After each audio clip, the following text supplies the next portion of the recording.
Hello students, today I am going to start a new chapter of class 10 geography, chapter 6 manufacturing industries. तो हम बात कर रहे थे एग्रो बेस्ड इंडस्ट्री के बारे में जो कि कृषि आधारित होती है। तो कोई भी चीज़ जैसे कॉटन हुआ, जूट हुआ, silk, woollen textile, sugar, edible oil, ये सारी आती हैं इस इंडस्ट्री में। ये एक्चुअली कच्चा माल प्रयोग करती है। फिर इसके बाद है टेक्सटाइल इंडस्ट्री। तो जितनी भी अर्थव्यवस्था है हमारे भारत की, वो सब टेक्सटाइल इंडस्ट्री से ही एक तरीके से बजट मेकिंग हो रहा है, क्योंकि सारा कपड़ा या रेशम या धागे सारे फॉरेन कंट्रीज़ में यही जाते हैं और फॉरेन एक्सचेंज में हेल्प करते हैं हमारी इंडस्ट्री को लायबल होने के लिए। तो जितना भी देश में उद्योग हो रहा है, ये पूरा एक तरीके से बेस्ड है टेक्सटाइल इंडस्ट्री में।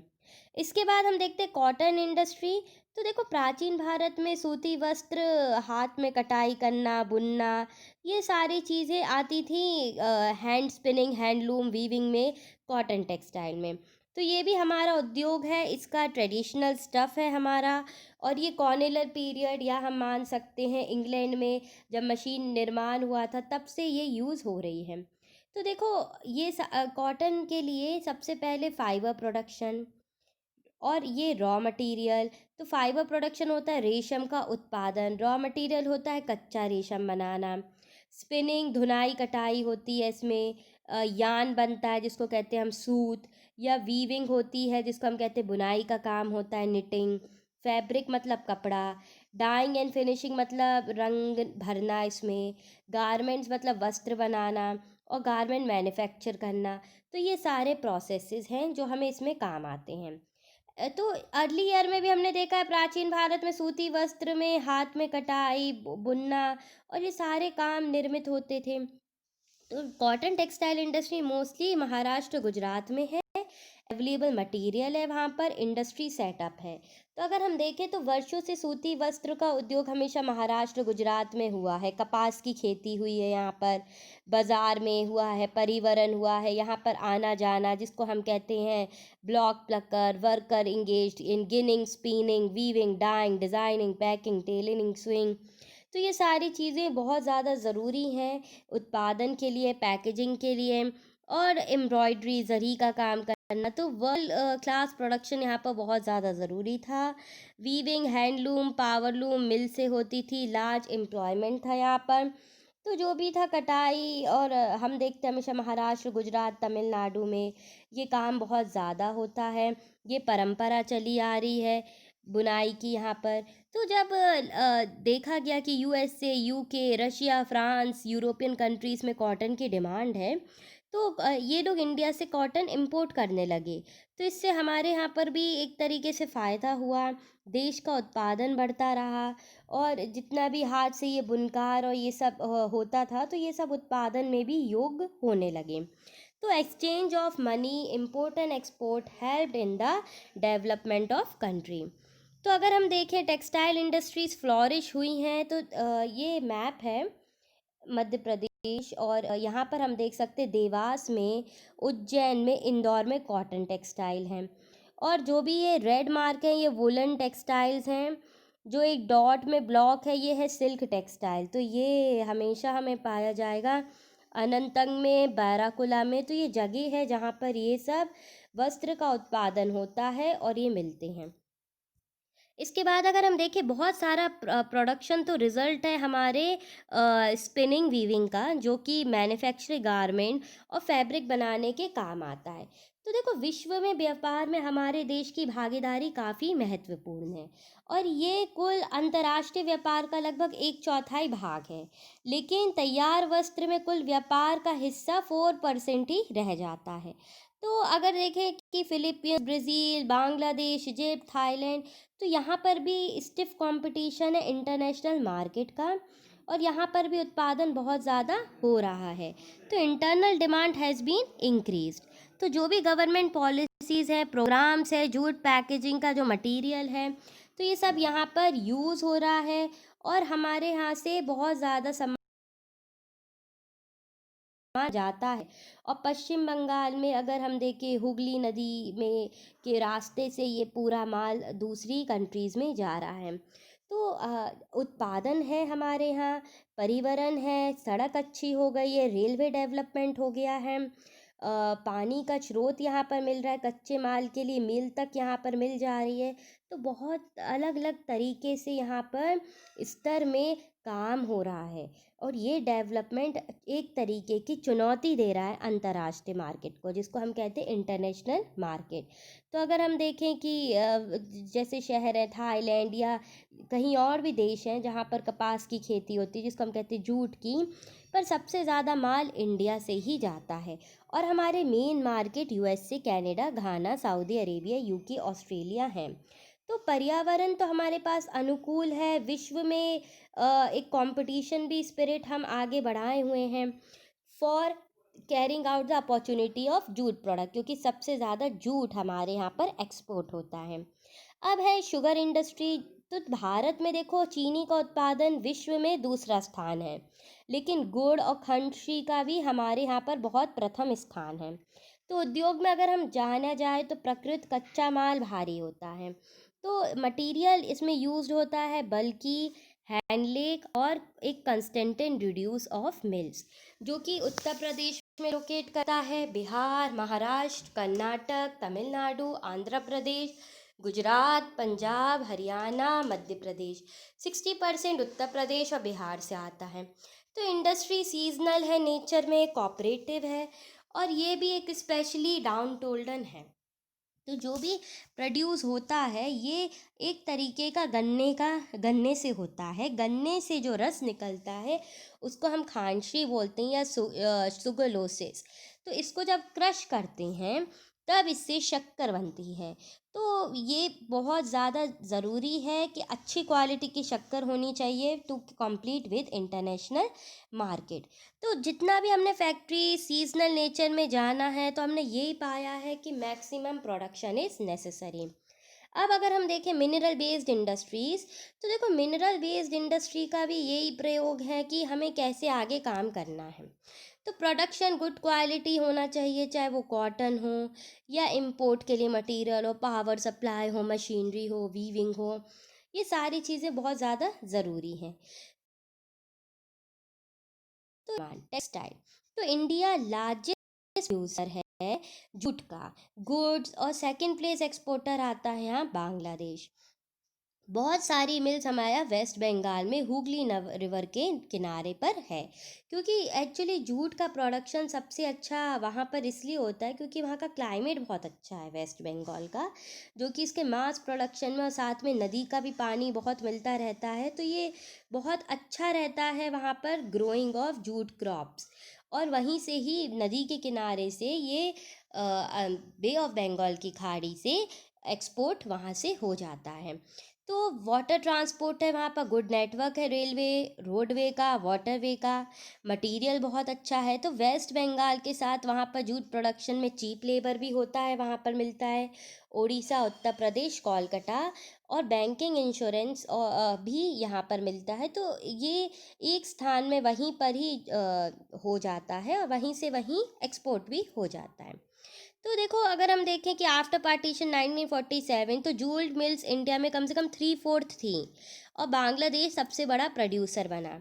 तो अगर देखा जाए कि क्या है ये transport of raw material to plant, तो पहले तो माल लेके आना, फिर फर्नेस में इसको तैयार करना, या जो भी इसमें रॉ मटेरियल है या अनवांटेड मटेरियल उसको हटाना, पिगाई एंड डेवलप करना, ये सारे प्रोसेसेस हैं to carry out the manufacturing of this iron and steel industry. फिर अगर हम देखें कि आयरन और स्टील इंडस्ट्री का मैन्युफैक्चर कैसे होता है, तो देखो आयरन एंड मैन्युफैक्चरिंग स्टील हमेशा से ही है, और एक बहुत बड़ा रोल प्ले करती है हमारे इंडिया का for the production and for the development of country. तो iron and steel helps in the carrying out the process, and which helps our country in terms of international market.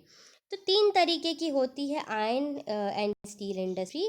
होती है heavy industry, light industry, medium industry. तो देखो steel is needed to manufacture variety of engineering goods. Steel का प्रयोग बहुत सारी जगहों पर होता है, construction material, defence, medical, technical, scientific फिर ये हमेशा प्रोडक्शन इसका बढ़ता जाता है। फिर हम दूसरी चीज़ ये भी याद कर सकते हैं, स्टील प्रोडक्शन के लिए, ट्रांसपोर्टेशन के लिए सबसे ज़्यादा ज़रूरी है। It require a very good identity. तो सबसे पहले तो हमें ये देखना पड़ेगा कि स्टील कहाँ पर पाया जाता है, इसका उत्पादन कहाँ पर होता है, इसको हम एक्सपोर्ट कहाँ पर कर सकते हैं।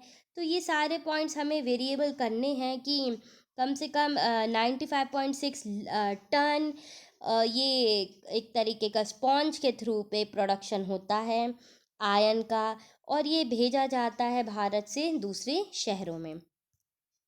फिर ये है स्टील प्लांट कहाँ कहाँ पर है। तो देखो, विशाखापट्टनम, भिलाई, जमशेदपुर, बोकारो। तो ये कभी कभार आ जाता है किस जगह पे, सैलेम आ जाता है, विजयनगर की कौन सा स्टील प्लांट कहाँ पर लोकेटेड है। फिर अगर हम देखें कि देखो, स्टील हमेशा सेल के नेम से वर्क करा है, जिसका नेम है कि steel authority of India limited. और देखो, इन 1915 के भी दशक में देखा है, भारत और चाइना ने लगभग एक समान मात्रा में स्टील का उत्पादन किया और स्टील की खपत हुई। तो हमें ये भी जानना है कि भारत का एक कॉम्पिटिटर है चाइना, जो कि वर्ल्ड लार्जेस्ट प्रोड्यूसर है स्टील है। फिर हमारे भारत में देखो, छोटा नागपुर में जो पठारी क्षेत्र है, या हम कहते हैं प्लेट्यू, तो यहाँ पर अधिकांश लोहा उत्पाद होता है। और इस प्रदेश में उद्योग बहुत सारे विकसित है, कच्चे माल को निकाला जाता है, चीप लेबर से इससे काम कराया जाता है, स्थानीय बाजार जो होम मार्केट होता है वहाँ ये बेच दिया जाता है, उत्पादन अच्छा रहता है। तो इसमें high cost of limited availability for cooking coal. तो जो माल कोई काम का नहीं होता है, ख़राब कोयला होता है, वो कुकिंग पर्पस इसके लिए ले लिया जाता है। Lower production of labour, low production जो लेबर का होता है वहीं पर ही पूर्ति हो जाती। इरेगुलर सप्लाई ऑफ एनर्जी, तो जो भी इसमें निर्माणित है तो इरेगुलर सप्लाई हो जाती है। पुअर इंफ्रास्ट्रक्चर, जो कि हेल्प करता है सस्टेनेबिलिटी के लिए। तो उच्च कोटि में अगर हम देखें स्थानिक, तो जो भी ये सब प्रोडक्शन हो रहा है, ये रॉ मटेरियल और स्टिलिंग, रोलिंग एंड शिपिंग ये हेल्प करता है। तो ये स्टैटिक्स है कि इंडिया में कितना उत्पादन हुआ, प्रोडक्शन, और चाइना में। तो 2012 में हम देख सकते हैं 731 टन, फिर 822.7, 803.8। तो हमेशा देखो मास प्रोडक्शन हुआ है चाइना में। फिर आता है कि क्या है लिबरलाइजेशन फॉर सफिशिएंट। तो देखो, लिबरलाइजेशन क्या, आप फॉरेन डायरेक्ट इन्वेस्टमेंट कोई भी कर सकता है हमारे कंट्री में, एंड इट इज़ फ्री। और ये एक एंटरप्रेनर का भी एफर्ट होता है to locate, research and develop. तो हमें तीन चीज़ें करनी, पहले तो हमें ढूंढना है कि माल है कहाँ, उसको लोकेट करना है, फिर उसके बारे में रिसर्च करना, उसकी क्वालिटी के बारे में, और फिर उसको एक उद्योग बनाना है जहाँ पर ये बेचा जाए। तो ये एक आता है सबसे पहला, एल्यूमिनियम स्मेल्टिंग। तो देखो, aluminium smelting second most important है मेट्रोलॉजिकल इंडस्ट्री के लिए। ये लाइट है, करोडेड होता है, गुड कंडक्टर ऑफ हीट है, मेलेबल है, स्ट्रॉन्ग है, एयरक्राफ्ट में यूटेंसिल्स वायर में काम आता है। तो एल्यूमिनियम स्मेल्टिंग कहाँ पाया जाता है, ये पाया जाता है उड़ीसा, वेस्ट बंगाल, केरला, उत्तर प्रदेश, छत्तीसगढ़, महाराष्ट्र में, तमिलनाडु में। इसके बाद एक नेक्स्ट एजेंट आता है हमारा, जिसको हम बॉक्साइट के नाम से जानते हैं। ये होता है डार्क बल्कि रेडिश कलर, और ये मैन्युफैक्चरिंग एल्युमिनियम में काम आता है। तो ये आप देख सकते हैं कि कैसे ये स्मेल्टर में, नेल्को में ये काम हो रहा है और एल्युमिनियम शीट बनाई जा रही है फॉर द इंडस्ट्रियल पर्पस के लिए। तो अगर हम एल्युमिनियम का भी अगर हम डायग्राम देखें, तो देखो, बॉक्साइट क्या है, रॉ मटेरियल, कच्चा माल। फिर ये एक तरीके से इसको खनन करा, फिर इसको ट्रांसपोर्ट करा रेल या, तो bauxite crushed aluminium and dissolve out, इसको पिघलाया गया, रिफाइन करा गया। तो अगर हम देखें तो भारी मात्रा में ये पाया गया पेट्रोलियम कोक की तरह, और एल्युमिनियम स्मेल्टर में इसको वर्क करे। तो ये पूरा प्रोसेस है कि how it has been carrying out and how it has been done to carry out make a bauxite iron into aluminium. तो जो भी ये सारी चीज़ और देख सकते हैं, जो कि है केमिकल इंडस्ट्री, उसको हम कहते हैं रासायनिक उद्योग। तो देखो, केमिकल इंडस्ट्री इंडिया में सबसे पहला फास्ट ग्रोइंग सेक्टर रहा है। तो रसायन तेजी से विकसित भी हुआ है। भागीदारी इसकी है कि ये घरेलू उत्पादन में लगभग 3% है और उस उद्योग में एशिया तीसरा बड़ा हमारा आता है स्थान। अगर अब दृष्टि में देखा जाए तो अगर हम देखें कि it is carrying out a diverse form, तो nitric acid, alkaline, soda ash, ये सारे केमिकल इंडस्ट्री से ही हमें मिलते हैं। और ऑर्गेनिक इंडस्ट्री से हमें पेट्रोकेमिकल प्रोडक्ट मिलते हैं, जो कि जैसे synthetic fibre, synthetic rubber, plastic, die stuff, drug, pharmaceuticals, ये सारी चीज़ें होती हैं। तो chemical industry own largest consumer है, अंडरगोइंग प्रेशर है, और ये हेल्प कर रहा है अलग अलग चीज़ों का उत्पादन करने के लिए और industrial applicants agriculture directly consumer markets में बनाने के लिए अपने प्रोडक्ट। फिर इसके बाद अगर हम देखें फर्टिलाइज़र इंडस्ट्री, तो देखो फर्टिलाइज़र इंडस्ट्री भी प्रोडक्शन कर रही है नाइट्रोजस फर्टिलाइजर्स का, phosphatic fertiliser, aluminium phosphate, complex fertilisers, nitrogen, phosphate, potash. तो पोटैश बहुत ज़्यादा एक तरीके का रिज़र्व है हमारी कंट्री में, और जब ग्रीन रेवोल्यूशन आई तो ये बिल्कुल एक्सपेंड हुआ। गुजरात, तमिलनाडु, उत्तर प्रदेश, पंजाब, केरला कंट्रीब्यूट करा फर्टिलाइज़र प्रोडक्ट को। तो जो भी अगर हमारे यहाँ केमिकल एजेंट्स ख़त्म हुए हैं तो यहाँ पर they helped in development due to help of fertilisers industry. तो ये हमने सबसे ज़्यादा देखा प्रोडक्शन आंध्र प्रदेश, उड़ीसा, राजस्थान, बिहार, महाराष्ट्र, आसाम, वेस्ट बंगाल, गोवा, दिल्ली, मध्य प्रदेश, कर्नाटक में हो रहा है। इसके बाद हमारा नेक्स्ट पॉइंट आता है सीमेंट इंडस्ट्री।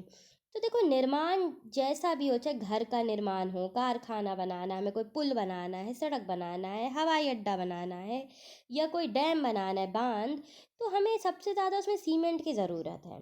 तो सबसे ज़्यादा उत्पादन अगर हम देखें, चूना पत्थर बनाना है, सिलिका का है, या जिप्सम का वर्क है, तो हमें सीमेंट इज़ इम्पॉर्टेंट। तो सीमेंट प्रोडक्शन बहुत बड़ा है। ये स्टार्ट हुआ, लोकेट हुए एरिया गुजरात का, गल्फ कंट्रीज़ में ये जाता है। तो अगर हम देखें कि पहला सीमेंट उद्योग हमारा 1907 में चेन्नई में लगाया गया, और स्वतंत्रता के पश्चात बहुत इसमें प्रॉब्लम भी आई, एक्सपेंड हुआ, मार्केट बना, East Asia, Middle Asia, Africa, South Asia का part for the demand of the country. तो to make work out, the industry is doing well in the production and in terms of export। तो export बहुत ज़्यादा generate हुआ, domestic demand बढ़ी, यहाँ पर supply बढ़ी, सस्टेनेबिलिटी बढ़ी हमारी इंडस्ट्री के लिए, to help out and to carry out the development of a country. इसके बाद है ऑटोमोबाइल इंडस्ट्री, ये हम नेक्स्ट पार्ट में